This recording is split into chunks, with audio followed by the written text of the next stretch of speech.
জোরে বলি, জবাব দেই, জোরে বলি। আল্লাহ রাব্বুল আলামিন বলেছে, ইসলামের ভিতরে যদি কোনো ব্যক্তি দাখিল হয়, পুরাপুরি আগমন করে, ওই ব্যক্তি কখনো জামাত তরফ করতে পারে। এই ইমানদার মুসলমান, আল্লাহ রাব্বুল আলামিন বলেছে, খুতুওয়াতিশ শাইতান ইন্নাহু লাকুম আদুউম মুবিন। আল্লাহ রাব্বুল আলামিন বলেছে, বান্দা তোমাদের প্রকৃত শত্রু হচ্ছে একমাত্র শয়তান। কেডা? গতকালকে এক ব্যক্তির বলে, ভাই কেমন নামাজ পড়ে না, কেন নামাজ পড়েন না? উনি বলল, শয়তানে ধরছে। কে ধরছে? আসলে শয়তানে ধরছে। সব মিথ্যা কথা, ডাহা মিথ্যা কথা। আজান শোনে প্রত্যেকটা মানুষ, আজান তো শোনে। আজান শোনার পর যে ব্যক্তি ইচ্ছাকৃত ভাবে জামাত তরফ করে, জামাতে নামাজ পড়তে আসে না, কোনো কাজ নাই, খামাক্কা ব্যর্থ বসে আছি, ওই ব্যক্তি মুনাফিক হইয়া যায়। আস্তে কোনকা, জোরে বলি নাউজুবিল্লাহ। কি হয়ে যায়? আর যদি ঝগড়া করে একজন, কেবড়া তুই মুনাফিক, এই এমনই গণিকা ঘুষি নাহার বারান দৌড়ে ফেলা, ঠিক কিনা? আর হাদিস মোতাবেক অহর অহর মুনাফিক আপনি, ঠিক কিনা? নমরুদের নাম শুনছেন? নমরুদের নাম শুনছেন? ওনার নামে কোনো ব্যক্তি নাম রাখে? আপনার মাসে 2000 টাকা দেন, আপনার নাতির নামটা নমরুদ রাখেন, রাখবো কেউ? কারণ হচ্ছে উনি সবচেয়ে খারাপ। এই নমরুদ একদিন চুপচাপ বসিয়া রইল। রাত্র যখন গভীর রাত্রে স্বপ্নে দেখতাছে চারদিক থেকে আগুন লেগে তার রাজ দরবার করে যাইতাছে।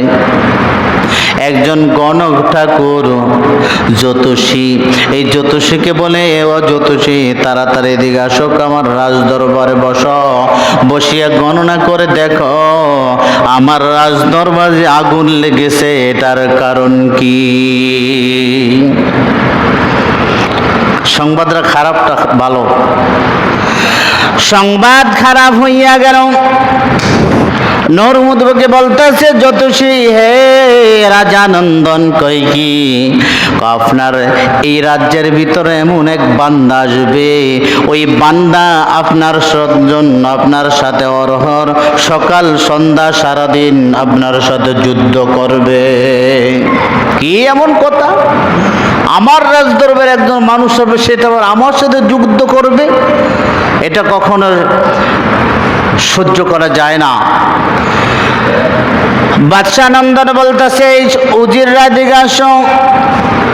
কি কয়ে, যাও যাও গ্রামের ভিতরে এলান বাজাইয়া দাও, আজ থেকে আমার দেশের ভিতরে কোনো স্ত্রী পুরুষ যেন মিলামিশা না করে, একটা পুরুষও যেন তার স্ত্রীর সাথে না ঘুমাইতে পারে। এটা হয়নি। নরমুদের কথা মানবো মানুষে? নরমুদের কথা মানবো না। নরমুদের বাড়িতে ছিল আজর, মানে ইব্রাহিমের বাবা, ওনার নাম তারেক। কি নাম? জোরে কন। আজর কুমারের নাম হচ্ছে তারেক। কি নাম? একটু মুখ মেলেন, শীতে ধরছে, হামুকের মতো মুখ দিয়ে কথা কন না। নাম কি? এই তারেক ওই নরমুদের বাড়িতে থাকিয়া মূর্তি ব্যস্ত। কি ব্যস্ত? একটা মূর্তির নাম ছিল আজর। দেখেন ভ্যান আলায় ভ্যান চালে, বলে এই ভ্যান থাম, আসলে ঘের নাম ভ্যান নি, এই রিক্সা থাম। আবার তরকারির বলে এক প্যাকেট সিঙ্গা দিয়ে সিসিঙ্গা দেন, এই সিসিঙ্গা 2 কেজি আলু দেন। আসলে ওনার নাম কি আলুনি, আসলে উনি যেই কাম করে সেটার নাম ধরে ডাক দেয়। ওই নরমুদের বাড়িতে তাকিয়া সে মূর্তি বিক্রি করে, মূর্তি বেচা কিনা করে। একটা মূর্তির নাম হচ্ছে আজর, মানুষে তাকে আজর করিয়া ডাকত। নরমুদের বাড়িতে যখন আজর আলাইহিস সালাম, মানে ইব্রাহিমের বাবা, যখন বসবাস করে, গ্রামের ভিতরে জানাইয়া দিল, গ্রামের ভিতরে যদি কোনো পুরুষ সন্তান প্রসব করে মানে জন্ম হয়, তাকে জবাই করে দাও। নাউজুবিল্লাহ, জোরে বলে। তাকে জবাই করে দাও, কতল করে দাও, তাকে মিসমার করে দাও, শেষ করে দাও। কোনো পুরুষ লোক যেন দুনিয়াতে আগমন না করতে পারে। ওই বাদশা নন্দনকে বলতাছে জ্যোতিষী, আপনি যতই চেষ্টা করেন, ওই একমাত্র হাত হচ্ছে আল্লাহর। কার হাত? আল্লাহর সাথে কোনো চ্যালেঞ্জ করা যায়? চ্যালেঞ্জ করা যাবে? কোনো চ্যালেঞ্জ করা যাবে না। হঠাৎ করিয়া আজরের স্ত্রীর ভিতরটা আনচান শুরু হইয়া গেল, স্বামীর সাথে দেখা করতে ইচ্ছা করে। উনি বলতাছে, নরমুদের বাড়িতে তো আমার স্বামী থাকে, এই গভীর রাত্রে যদি আমি চুপি চুপি যাই, আমাকে ধরে কতল করে ফেলবে, যাওয়া যাবে না। মনের ভিতরে আনচান করে, যতই বৃষ্টি হোক, যতই তুফান হোক, আজকের রাতের ভিতরে ওই আজরের সাথে আমার দেখা করতেই হবে। গভীর রাত্র যখন হইয়া গেল, ওই নরমুদের বাড়িতে আজর দাঁড়াইয়া দেয়, আর নরমুদের গায়ে বাতাস দেয়। ওই সময় কারেন্ট ছিল না, এসি ছিল না, কোনো ফ্যান ছিল না। দাঁড়াইয়া দাঁড়ায় তাল পাখা দিয়ে বাতাস করে। হঠাৎ করিয়া ওই আজরের স্ত্রী চুপি চুপি বলে, এদিকে আসো। কয়, তুমি কে? কয়, আমি হচ্ছি তোমার প্রাণ প্রিয় স্ত্রী। খবরদার, খবরদার, আজকে দিনের মতো তোমার সাথে আমার সাথে দেখা হবে না। স্ত্রী বলতেছে, না, দেখা করেই যাব। হুকুম কার? হুকুম একমাত্র আল্লাহর। এই বলতে বলতে যখন গেল, আল্লাহ রাব্বুল আলামিন বলেন, ওয়াইদ ক্বালা ইব্রাহিম মিল্লাতা আবিকুম ইব্রাহিম। জাতির পিতাকে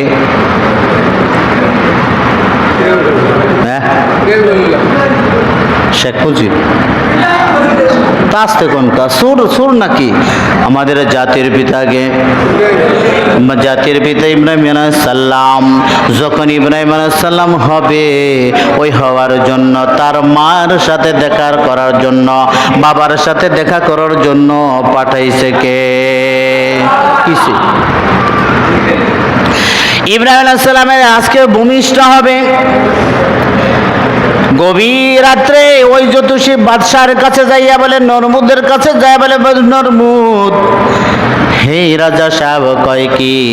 আপনার সাথে যার যুদ্ধ হবে, সে কিন্তু আজকে রাতই ভূমিষ্ঠ শুরু হইতাছে। জোরে সোরে বলুন সুবহানাল্লাহ।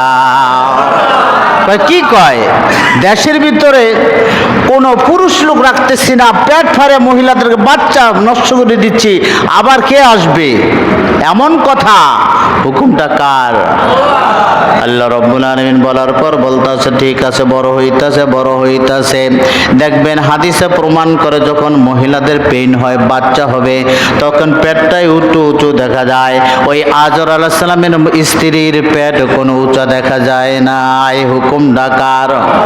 আল্লাহ রাব্বুল আলামিন বলতেছে, নরমুদের সাথে ঝগড়া করার জন্য, যুদ্ধ করার জন্য একজন মানুষের দরকার আছে। উনি হঠাৎ করিয়া গ্রামবাসীদেরকে ডাক দিল। ডাক দিয়া বলতাছে, তোমরা শোনো। কয় কি? আমার ভিতর জানি কেমন একটাই মেজাজ আসতেছে, আল্লাহ আল্লাহ মনে হয়, আমাকে রাজা মনে হয়। আমি কি একটু আল্লাহ দাবি করতে পারিনি? নাউজুবিল্লাহ কর। কি বলো? বলো তোকে, আমার ভিতরে কেমন ইমেজ আসছে, আল্লাহ দাবি করতে ইচ্ছা করে। আপনি দাবি করেন খোদা, আমরা সেজদা দিব। নাউজুবিল্লাহ যেরকম। আল্লাহকে সারা কোনো সেজদা করা কাউকে যাবেনি। জোরকান। ওই যে মিরপুরে একজন আল্লাহর ওলি, নাম কি? হ্যাঁ, শাহ আলী। কি নাম? শাহ আলীর কবরের পাশে লেখা আছে, খবরদার কোনো ব্যক্তি কবরের সামনে সেজদা করবেন না। যদি সেজদা করা হয় মানুষকে, মানুষ বেঈমান হয়ে যাবে, মুনাফিক হয়ে যাবে, মুশরিক হইয়া যাইবে। ওই ব্যক্তিরা বলতাছে, নরমুদে বলতাছে, আমি তো খোদাই দাবি করলাম, তোমার আমাকে আল্লাহ মানো। জোরে সরে বলুন নাউজুবিল্লাহ। কেমন বলদ! এই বলদের সাথে যখন যুদ্ধ হইল, হঠাৎ করে ওই জ্যোতিষী বলতেছে, নরমুদ সাহেব কয় কি, আপনার সাথে যার যুদ্ধ হবে ওই ব্যক্তি আজকে সকালবেলা দুনিয়াতে ভূমিষ্ঠ হয়েছে। জোরে সরে বলুন আলহামদুলিল্লাহ। বাচ্চা যখন ভূমিষ্ঠ হইল, দেশের ভিতরে যত ছোট ছোট ছেলে আছে, মাসুম বাচ্চা আসে, সবাইকে কতল করে ফেলে, আগুনের ভিতরে ফেলে দেয়। আল্লাহ রাব্বুল আলামিনের হুকুমে যখন দেশের ভিতর বাচ্চা খোঁজাখুঁজি শুরু হইল, ইব্রাহিম আলাইহিস সালামের মা চুলার ভিতরে জ্বলন্ত আগুন ধাউ ধাউ করতেছে, সেটার ভিতর ঢুকায় বলতেছে, তোমার ঘরে নাকি বাচ্চা হয়েছে।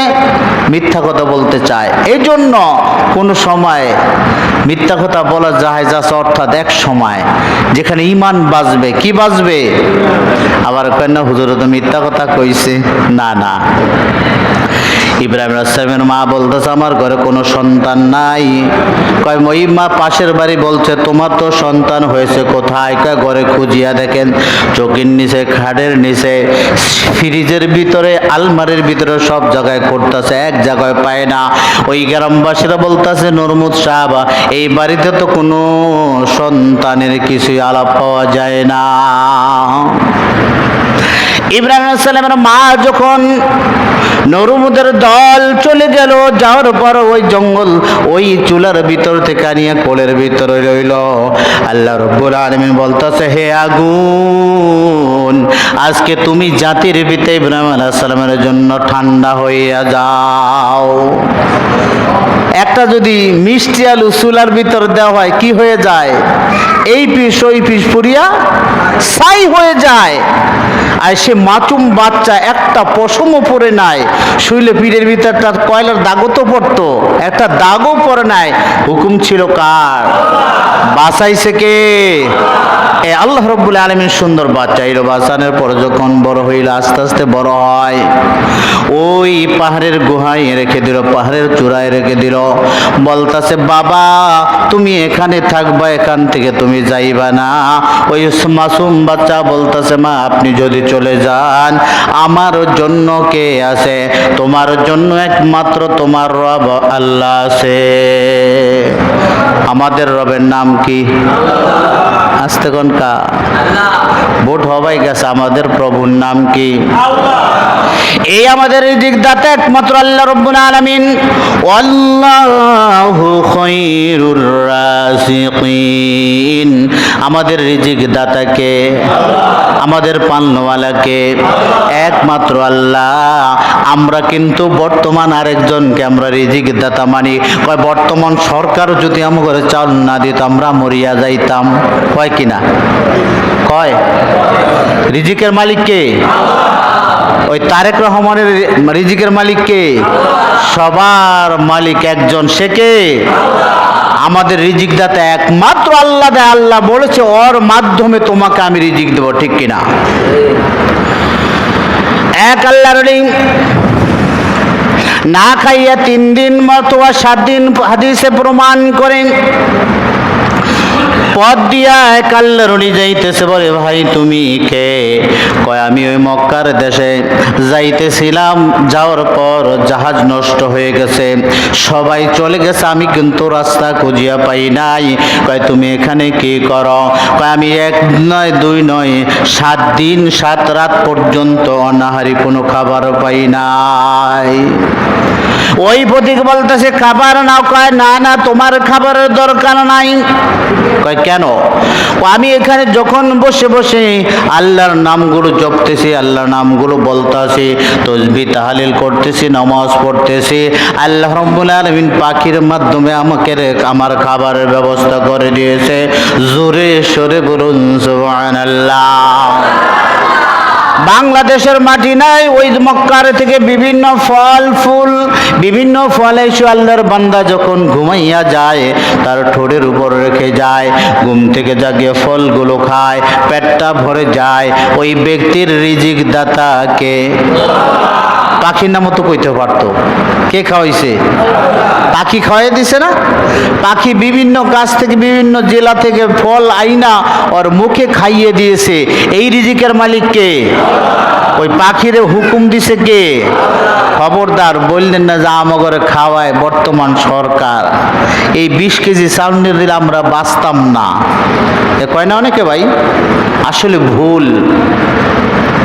আল্লাহ রব্বুল আলামিন পাখির মতো আমাদের প্রধানমন্ত্রী হোক, দেশের একজন নেত্রী হোক, তাদের মাধ্যমে খাওয়ায় কে? আল্লাহ। এই নূহ আলাইহিস সালাম উনি খোদাই দাবি করল। খোদাই দাবি করিয়া সবাই যখন চুপচাপ, হঠাৎ করিয়া ওই জ্যোতিষিয়া বলতাছে, বাদশা নন্দন আপনার সাথে যে যুদ্ধ করবে সে কিন্তু আপনার দেশের ভিতরে চলে আসছে। হঠাৎ করে বলতেছে, কয়েকে সে আজরের পুত্র। আজরকে আস্থা রাখবো? তুমি এমন আকাম কিভাবে ঘটাইলা? আমার বাড়িতে ছিলা, তুমি তো সারাক্ষণ বাতাস করেছিলা। আমি জানি না কে যেন একজন টুপিওয়ালা পাঞ্জাবিওয়ালা আসিয়া বলতাছে তুমি তোমার কাজে যাও, এই নূরমুদের খেদমতে আমি একমাত্র আল্লাহর জন্য আছি। ইব্রাহিম আলাইহিস সালামের উসিলা করে কিন্তু ওই নরমুদের গায়ে বাতাস দিয়ে ফেরেশতায়, কিন্তু আল্লাহর পক্ষে তো নাই, ঠিক কি না? এই নরমুদ যখন ইব্রাহিম আলাইহিস সালাম বড় হয়, নিজে নিজে আল্লাহকে উনি প্রচেষ্টা চালায়। মার কাছে জিজ্ঞাসা করে, মা ওইটা কি? কয় চাঁদ। নরমুদের সেই গাবুরিয়ায় বলতেছে ওটা আমার আল্লাহ। নাউজুবিল্লাহ কোন। উনি বলতেছে যেটা অস্ত হয়, যেটা ওঠে এবং ডুবে, সেটা কখনো আমার আল্লাহ হতে পারে না, সেটা আমার আল্লাহ হতে পারে না। বাবা আপনি ভুল বলছেন। আবার যখন আসমানের দিকে তাকায় বলতেছে, আব্বা বলেন ওই ছোট ছোট রিমঝিম করে চিকচিক করে সেটা কি? কটা উচ্চ তোমার আমার আল্লাহ। কয় না না, সেটা আমার আল্লাহ হতে পারে না। আমার আল্লাহ হচ্ছে কুল হু আল্লাহু আহাদ আল্লাহুস সামাদ। আল্লাহ কয়জন? জোরে কান, জোরে কান। তার কোনো দ্বিতীয় নাই, তার সন্তান নাই, তার পুত্র নাই, আত্মীয় স্বজন নাই, ব্যয় বাড়ি নাই, কোনো বান্দার কেহই। আল্লাহ একজন। আল্লাহ বলতেছে, আমার বান্দা যখন আমাকে আল্লাহ বলে ডাক দেয়, আমার কুদরতি কলিজা ঠান্ডা হইয়া দেয়। যখন আমার বান্দা আমাকে ডাকে, ডাকার সাথে সাথে তার সমস্ত গুনাহগুলো মাফ করে দেয়। এ মুসলমানের দল, আমরা মুসলমান হিসাবে আসলে মুসলমানের নাম মুসলমান চাললে কিছুই নাই। কয় কেমনে? কয় আমার ভিতর হচ্ছে একমাত্র নামাজ যদি না থাকে, ওই যাদের ভিতর নামাজ নাই তার কোনো ঈমান নাই। যার ভিতর নামাজ নাই তার ভিতর ইসলামের কোনো অংশ নাই। যার ভিতর নামাজ নাই সে কোনো মুসলমান পরিচয় দিতে পারবে না। হুজুর আমরা তো দেই, বেটকে বেটকে দেন, হেটকে হেটকে দেন, এটা মুসলমানের পরিচয় না। মুসলমানের পরিচয় নামাজের মাধ্যমে। কিসের মাধ্যমে? কথা কয় না মানে অনেকে হুজুর আমরা তো পড়ি নেই। কি কই? এই যে জুমায় আইছে, গত জুমায় গেছে আর আহে নাই। কি ভাই নামাজ দান? শুক্রবার দেখা হবে ইনশাল্লাহ। কেমন করে একাই উচ্চ স্বরে, ইনশাল্লাহ শুক্রবারে দেখা হবে। আসলে গত শুক্রবার খানা খাই আর এই শুক্রবার খাইলে বাসুম। জোরে কান। আপনারা একটা কথা শুনেন, বন্ধুর সাথে কথা বলেন, 3 দিন যদি অতিবাহিত হয়ে যায়, আরে দোস্ত ফোন দিয়া কিরে তুই তো আমার সাথে কথা বলিস নাকি, রাগ করেছিস? কথা বলে কিনা? আমার আল্লাহ বলতেছে, হে বান্দা, যখন মুয়াজ্জিন হাইয়া আলাস সালাহ বলে, বলার সাথে সাথে যখন মসজিদে যাইয়া তাকবীরে উলা দিয়া বলো আলহামদুলিল্লাহি রাব্বিল আলামিন। সমস্ত প্রশংসা কার বলি? জোরে কার। আর রহমানির রহিম, তুমি রহমানুর রহিম, রহমাতাল লিল আলামিন কে? আল্লাহর সাথে 5 বার কথা বলি। কয়বার? এই 5 বার পর যদি শুক্রবার ফিরে শুক্রবার কথা কই, আল্লাহ ভাই বান্দা গত শুক্রবার আমার সাথে কথা বলেছিস, আবার এই শুক্রবারে এসেছিস মাঝে, আমার সাথে কথা বলিস নাই। আল্লাহ খুশি না বেজার? খুশি। তো খুশি আল্লাহ যদি বেজার হয়, জাহান্নাম না জান্নাত? কি কর কেদানিকে জান্নাত, জাহান্নামে যেতে হবে। কোথায়? আমাদের মুসলমানরা আর একটা পরিচয় আছে, সকলখোর। কি কর? জোরে কন। সকলখোর চিনেন না? কান পাতে আর একজন বেড়ার ফাঁক দিয়া চায়, টোনার মায় টুনির মায় কি করে, আই হাই দেখেছি ওই বাড়ি অমুক সমুক ইত্যাদি। আছে না সকলখোরের দল? যেই ব্যক্তি চগলখড়ি করে আরেক ব্যক্তি যদি শোনে, ওই স্বর্ণওয়ালার মাল্যওয়ালার দোনোজনের একই পাপ। জাহান্নামের আগুন গরম করিয়া সীসা তাদের কানের ভিতরে ডালা হবে। মানে নাউজুবিল্লাহ, আস্তেকা বাইতে দেয় নাউজুবিল্লাহ। এটা আমাদের সমাজে নাই, হরিনাথপুর আছে, ঠিক কিনা? আছে না? একজনের নিন্দা করে, আমি বড় লোক, অমকে গরিব। বানাইছে কে? জোরে কান। এই গরিব ধনীর ভিতরে পার্থক্য হচ্ছে যে বড় লোকের চাইতে গরিব মানুষ 500 বছর আগে জান্নাতে যাবে। আরো আসতে কান সুবহানাল্লাহ। আজকে কি বার? শুক্রবার। আজকে আপনাদেরকে পাঠাইছে কে নামাজ পড়তে? মিথ্যা কথা। আল্লাহ আপনাকে বাইতে আইছে? তে করলেন কাজ, আল্লাহ আম করে পাঠাইছে। কে রে হোগা বাচ্চা পিড়াইছে আজকে? গার্ড ধরে রেখেছে, মসজিদে যা। কয়টা কথা পাঠাইছে? পাঠায় নাই। আপনাদের স্ত্রীদেরকে বলেন, এই শুক্রবার আসতেছে, জামাটা পাঞ্জাবিটা সুন্দর একটু ক্লিন করো দাও। কয় কেন? কয় জানোস না জুমা পড়তে যায়? মহিলা কি শুক্রবার ধাক্কা ওঠে, 5 ওয়াক্তের নামাজের খবর নাই। কয় কিনা? যার স্ত্রী ভালো, যাদের স্ত্রী ভালো, সে বলতাছে আপনাকে আমি খাবার দিব না। কয় কেন? নামাজ নাই, রোজা নাই, আপনার সাথে আমি থাকতে ইচ্ছা করে না, শুধু স্বামী স্ত্রীর বন্ধন দেখে থাকি, ঠিক কিনা? বন্ধুর বাড়ি বন্ধু বেড়াতে গেছে, যাওয়ার পর এক বন্ধু এককালে নামাজ নাই, রোজা নাই, উজু নাই, গোসল নাই, দাঁতও মাজে না। আছেন একদল, পাও দুই না, বউ করে কি বলে করে পানি নিয়ে দুইয়া দেয়। স্বামী উজু যে স্বামীর পদতল স্ত্রীদের জান্নাত। দুইটা আছে, এখন বলতে আছে খোদবদ্দার আপনার বন্ধু এসেছে, আমি কিন্তু খাবার দিতে পারবো না। কেন? ওনার সাথে চলেন, উনি তো নামাজ পড়ে না, উনি তো রোজা করেন, আল্লাহর পথে চলেন, আমি খাবার দিতে পারো না। অনকা আমার ইজ্জতের কসম, আমার ইজ্জত রাখার জন্য তোমাকে বলছে আজকে ভাত দাও। আচ্ছা ঠিক আছে, একটা প্লেট ক্লিন করিয়া আলমারি থেকে বের করছে, বের করে সুন্দর করে খাবার দিছে। খাওয়া দেওয়ার শেষ, বন্ধু ব্যাগ ভাত খাইতে পারে, সামথিন রয়ে গেছে। সেই ভাতটা কুকুরকে দিছে। কাকে? কুকুরের নাহের মুখে একবার হুঙ্গে দূরে সরে আসছে। তখন স্ত্রীকে, দেখো তোমার যেই বন্ধু নামাজ পড়ে না, রোজা করে না, আল্লাহর পথে চলে না, ওই ব্যক্তির খাবার কুকুরও খায়। অনেক শুক্রবার এই কথা কইছি দেখে এক সরে বলে, আমাদের হুজুর কুত্তা বানাইছে। আমি কি আমনে করে কইছি? আমনে করে কাউরে কইছি? কই নাই। কুকুরে খাবারটা খায় না, কি কারণ? উনি বেনমাজি। কি কারণ? বেনমাজি ভালো না খারাপ? হ্যাঁ, কেউ তো বুঝেন, আপনারা কেউ বুঝেন, সব বুঝেন। এই যে বর্তমান একটা হাই স্কুল আছে, এখানে আমার ছাত্রছাত্রীরা বললো, হুজুর মাত্র জানুয়ারিতে ভর্তি হয়েছি, প্রথম সামরিক পরীক্ষা